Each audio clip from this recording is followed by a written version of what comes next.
Why me? Why my child? Pack your things and go. This is my house. She is my wife now. But I am your wife, and this is our child.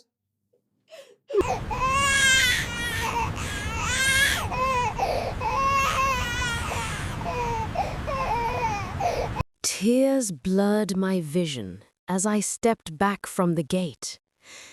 I had nowhere to go. Abuja is not the kind of city that smiles on you when you are broken. Abuja respects money, power, and position. And me? I had none of the three. The night was heavy, and the sky over Wuse Chu in Abuja looked like it carried my shame. I was standing outside the tall black gate of the house that used to be my home, my baby pressed against my chest, his cries filling the cold air. Inside that house was my husband, the man I once called my protector, my friend, my lover. But he had just looked me in the eye and said words I never thought I would hear. "Pack your things and get out of my house. I don't want to see you again." I adjusted my wrapper, shifted my crying baby to my other arm, and started walking into the dark streets. The night guards sitting by the roadside stared at me. Some whispered. One of them laughed. To them, I was just another woman whose marriage had crashed. Nothing special. But to me, it felt like my whole world had ended. I remembered how Abuja first looked to me when I arrived here years ago. The city was full of life, broad roads, shining malls, rich men in tinted jeeps, and women dressed in expensive lace. Everyone seemed to be chasing something. I thought I was lucky to marry a man who had already made it here. But that night, walking the streets with no destination, I realized Abuja is not just a city of dreams. It is also a city that swallows the weak. I kept walking, my slippers slapping against the pavement.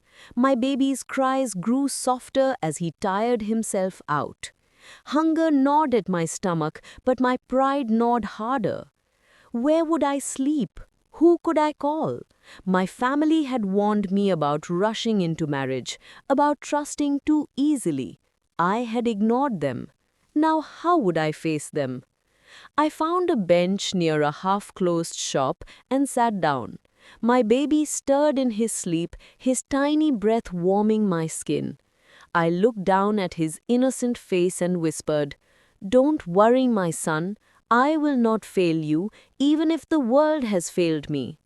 But deep inside, I wasn't sure if I believed myself.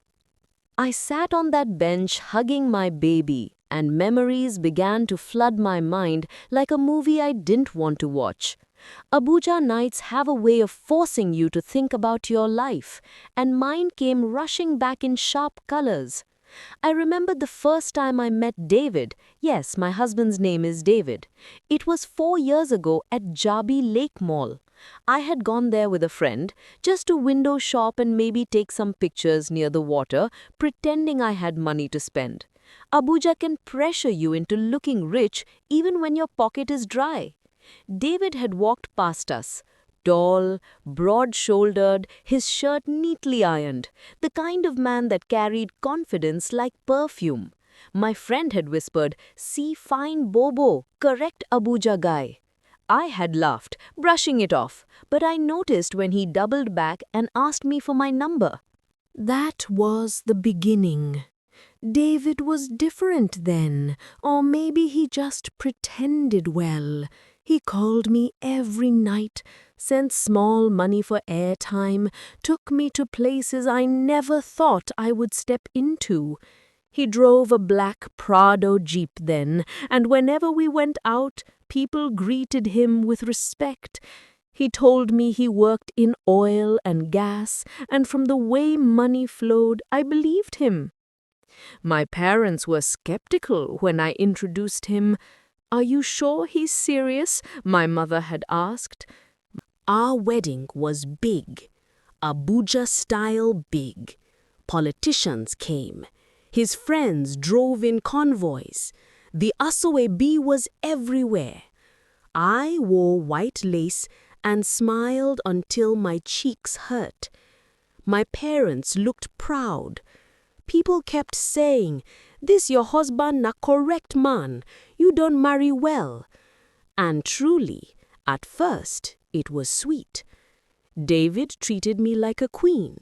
He would buy me gifts from ShopRite, take me out for Sunday lunch at expensive restaurants, and whenever I fell sick, he would rush me to private hospitals.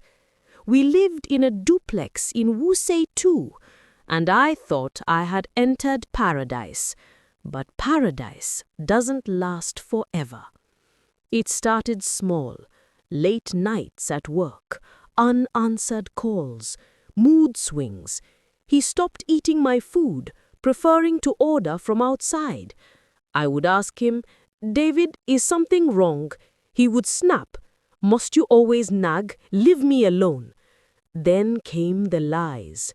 I would hear whispers from neighbors, see messages pop up on his phone, smell perfumes that weren't mine on his shirts.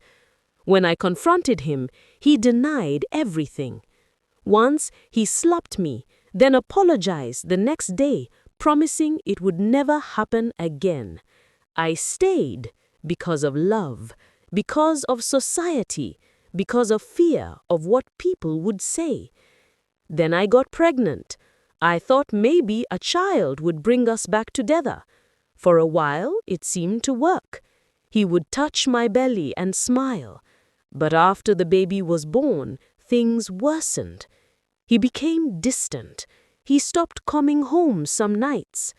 Until one evening, everything exploded. I had just finished breastfeeding when he walked in with a woman.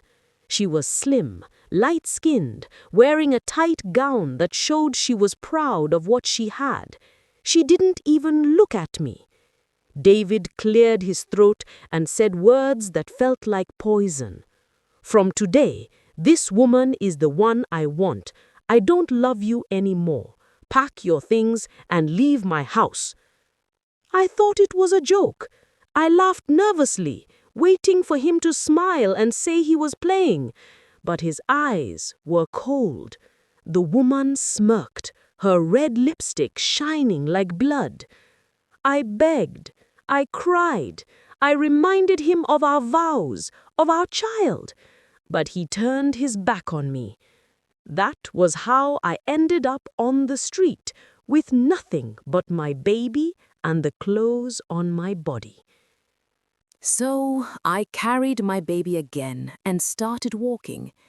My feet were swollen, my back ached, and my eyes burned with tears. My wrapper had loosened, so I tied it tighter with one hand while balancing my child with the other.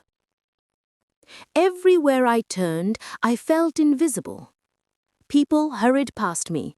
Some looked at me with pity, others with suspicion, but nobody stopped to help. At one point, I stood in front of a small buka near Area 1. The smell of jollof rice and fried meat made my stomach rumble. I hadn't eaten since morning, and my breast milk was drying up from the stress. I wanted to beg the woman selling to give me just a little food. But when I opened my mouth, shame choked me. How would I explain that only yesterday I was living in a duplex in Wuse and now I was begging for food? So I turned away, holding my crying child close. As the night deepened, I found myself wandering towards Burger Junction. If you know Abuja well, you know that place never really sleeps. Hawkers, drivers, people coming in and out of the city. I thought maybe I could hide in one corner until morning, but the noise was too much and my baby couldn't rest. By midnight, the fatigue hit me hard. I sat by the roadside, my back leaning against a wall, and tears flowed freely down my face. I whispered prayers, asking God if He had forgotten me. Father, I left everything to marry David. I trusted him. Now see me here. Where will I go? Who will help me? The baby stirred and whimpered, as though reminding me that I had no choice but to keep fighting. The hours crawled until dawn finally came. The morning sun in Abuja doesn't rise gently. It comes strong, bright, and exposing. As people began rushing out for work, I felt ashamed. My hair was rough, my eyes swollen, and my baby's clothes were stained from the night. I decided to try my luck at an old friend's house. Her name was Chika, a girl I had known back in university. She lived somewhere in Gaki, and though we hadn't spoken in a long time, I hoped she would have mercy. I trekked there, asking for directions until I found her compound. My heart beat fast as I knocked at the gate. When she opened the door and saw me, her eyes widened in shock. Jesus, Stella, is this you? What happened? I broke down crying, telling her everything. She listened quietly, then shook her head. My sister, this Abuja now wicked place. But I don't know if I can help you. My husband doesn't like visitors, and if he comes back to see you here with a baby, wahala fite. Her words crushed me. She gave me small money for transport and a loaf of bread. Stella, use this one manage. I'm sorry. I forced a smile, thanked her, and left. But inside me, I felt more broken than before. That was how the next few days went. I moved from one familiar face to another, hoping for help, but everywhere I turned, doors closed in my face. The man didn't wait for me to explain much. He looked at the sick baby in my arms, then at my swollen eyes and tired face. Without another word, he motioned with his hand. Come with me. At first I hesitated. Abuja had taught me not to trust too easily. But there was something calm about his voice, something that told me he meant no harm. My baby whimpered again, his hot skin pressed against me, and I realized I had no choice. He led me to a clean Toyota Corolla parked by the roadside. He opened the back door for me. Sit down, please. Let's take your child to the hospital. Inside the car, I sat stiff, my heart racing. Questions battled in my head. Who is this man? Why is he helping me? What does he want in return? Abuja men hardly do things for free. But when he started the car and drove straight to a private clinic in Garki, I felt a flicker of hope. At the hospital, he paid for the card, spoke to the nurse, and made sure my baby was attended to immediately. I sat there watching him handle everything, and for the first time in weeks, I felt a weight lift off my chest. The doctor confirmed it was a severe infection, but treatable. My baby was placed on drip and given injections. As I sat by his bed, tears flowed down my cheeks. Not of pain this time, but of relief. The man came into the ward and sat quietly beside me. After a while, he said softly, "Don't worry, your child will be fine." I turned to him, my lips trembling. "Thank you, sir. I don't even know your name." He smiled faintly. "My name is Michael." "Michael," I repeated, almost whispering it like a prayer. For the next 2 days, Michael paid the bills and ensured my baby got the right treatment. He didn't ask me personal questions immediately. He didn't pressure me to explain my life story. He just helped. By the third day, my baby was smiling again, his fever gone. I sat in that hospital room staring at my son and at Michael, wondering if this was real or just another test from life. On the day of discharge, I stood outside the hospital. I held my baby closer and whispered, God, please, don't let this end in pain. And with that silent prayer, I stepped into the next chapter of my life, one I never saw coming. My Zita family, thank you for watching. Please subscribe, like, and share, because Chapter 2 is coming hotter and more emotional. You won't believe what happens next.